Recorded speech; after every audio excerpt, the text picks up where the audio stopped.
آج کل کے حالات کے پیش نظر ایک فوارہ آپ ضرور ساتھ رکھیں. یہ فوارہ ہے، اس میں پانی بھرا ہوا ہے، آن لائن ہم نے اس کو منگایا تھا.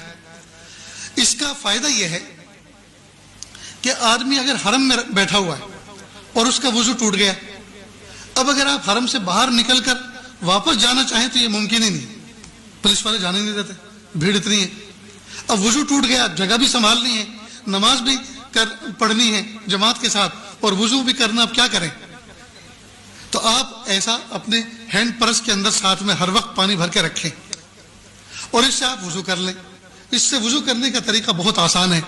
جیسے میرا کندھے کا رومال ہے، یہ چھوٹا سا جو نیپکن آتا ہے تھوڑا موٹے والا، وہ اپنے ساتھ ہر وقت رکھیں، اس کو گود میں بچھا لیں، ٹھیک، اور آستین چڑھائیں.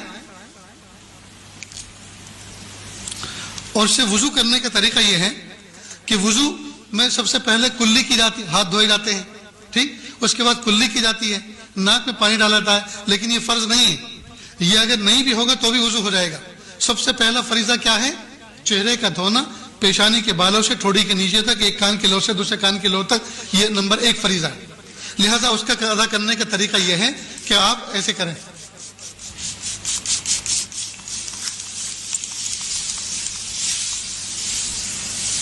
دیکھو میرا منہ بھیگ گیا نا، اس کو میں نے مل لیا.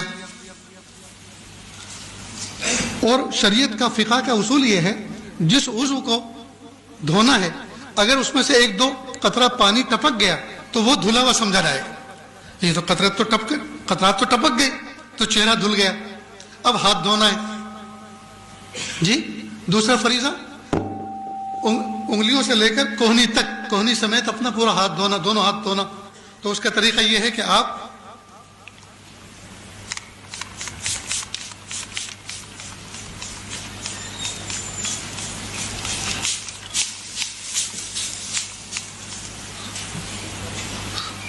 یہ آپ کا ہاتھ دھل گیا، ٹھیک.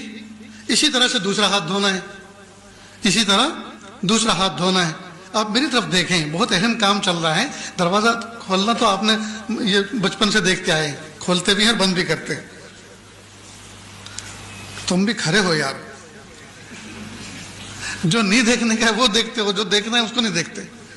تو دوسرا ہاتھ بھی ہو گیا، ٹھیک. یہ تو میں نے وقت کو بچانے کے لیے ایک ہاتھ کو صرف ایسے ہی بتا دیا، ایک ہاتھ ایسے، تو دوسرا بھی ایسے دھونا ہے.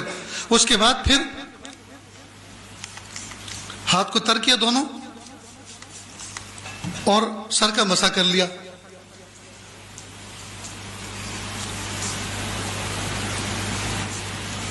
ہو گیا مسح. اسی طرح دونوں پیر کو دونوں. اب نہ دریا بہا، نہ نالی چلی، نہ جو ہے کسی کو کراہت ہوئی، آسانی کے ساتھ بیٹھے بٹھائے اپنی جگہ پہ حرم میں آپ نے وضو کر لیا. ایسا ہی آپ جہاز میں کر سکتے ہیں، ایسا ہی آپ بس میں کر سکتے ہیں، ایسا ہی آپ ٹرین میں کر سکتے ہیں، اور ایسا ہی آپ ہر مجمع میں کر سکتے ہیں، اور آپ باوضو رہیں گے. سمجھ گئے دوستوں؟ تو آپ اس طرح کا پرچیز کر لیں، اپنے ساتھ بھی رکھیں. ماں بہنیں جو حج میں ساتھ میں جا رہی ہیں ان کا الگ رکھیں. سمجھ گئے؟ ان کا الگ رکھیں. انشاءاللہ ان کو کبھی بھی تکلیف نہیں ہوگی. میرے دوستوں، سفر میں کوشش اس بات کی کریں کھانے پینے پہ کنٹرول ہو. دیکھو آپ بھوک برداشت کر سکتے ہیں، لیکن کھانے کے بعد جب استنجے کا تقاضا ہوتا ہے، اگر مناسب جگہ نہ ملی تو وہ برداشت نہیں کر سکتے. بھوک برداشت کرنا آسان ہے، لیکن کھانے کے بعد جو استنجے کی ضرورت پیش آتی ہے، اس کا اگر مناسب موقع اور مناسب جگہ نہ ملی تو آدمی پریشان ہو جاتا ہے.